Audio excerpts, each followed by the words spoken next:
tous, vous regardez Ogo Info, votre plateforme d'information. À présent, les titres de l'actualité.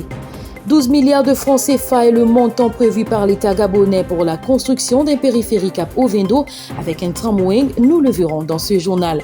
Le maire central de Libreville, Jules Ibrahim Rapot-Chombo, confronté à 315 millions de francs CFA d'impayés par la mairie de Libreville dû à la mauvaise gouvernance du système déchu. Quelles sont les retombées qui se font ressentir?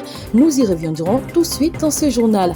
La première dame Zita Oligingema, accompagnée de son époux, ont organisé un Noël national pour les enfants de Grand Libreville. Nous le verrons également dans ce journal. Voilà, c'était tout pour le sommaire. Bon confort d'écoute.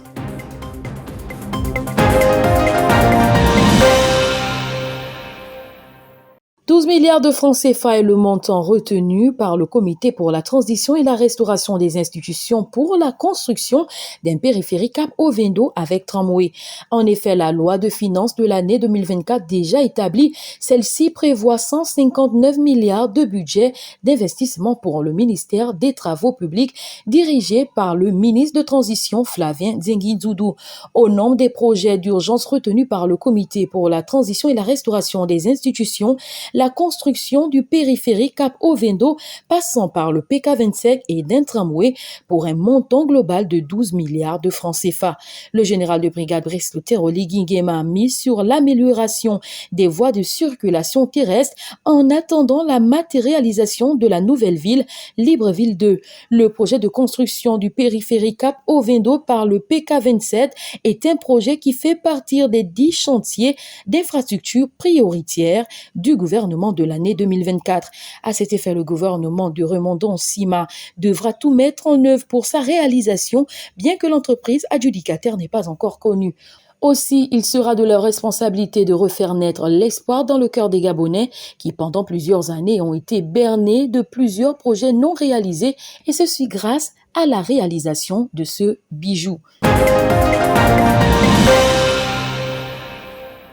Nous l'annoncions sommaire, la mairie centrale de Libreville est actuellement rattrapée par une dette impayée d'un montant de 315 millions de francs CFA.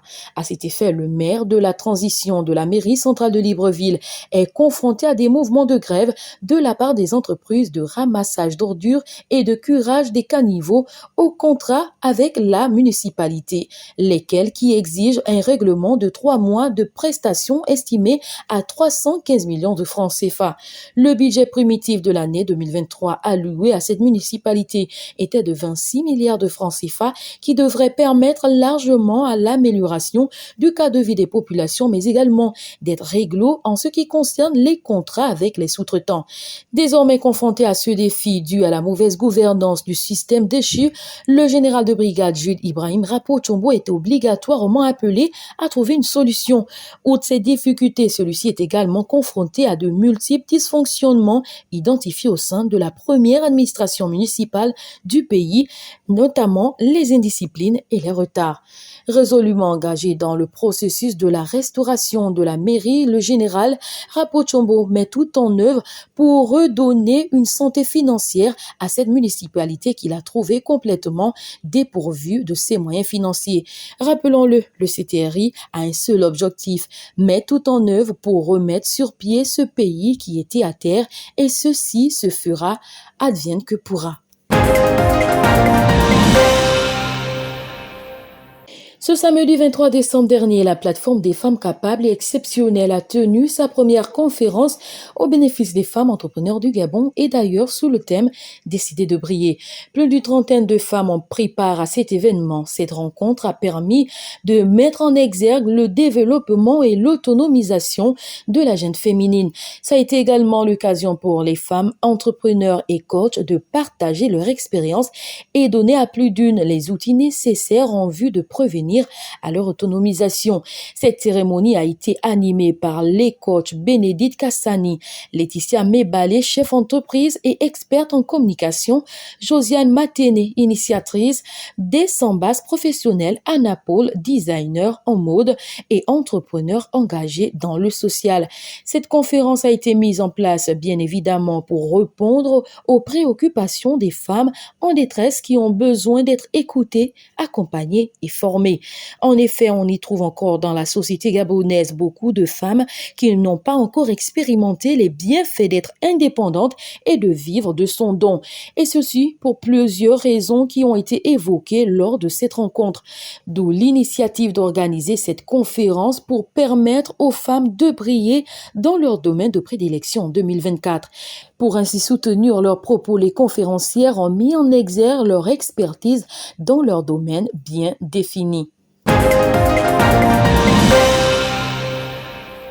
Pour finir, la première dame Zita Oligui Nguema et son époux ont tenu à donner du sourire aux enfants du Grand Libreville le 22 décembre dernier dans le cadre de la célébration du Noël.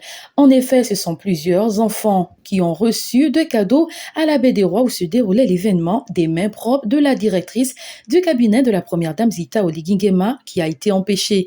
L'objectif de cette initiative était d'apporter de la joie aux plus petits en temps difficile que traversent plusieurs familles.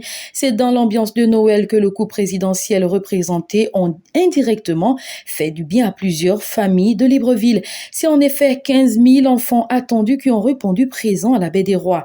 La question des inégalités sociales étant un facteur qui touche notre société, la première dame Zita Oligui Nguema, œuvrant dans le social, en fait une préoccupation dans le but de l'éradier de notre société gabonaise.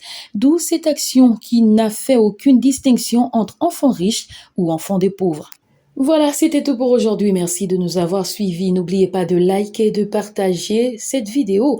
Quant à moi, je vous dis à demain, même heure pour un prochain numéro de votre édition des formations sur Ogo Info.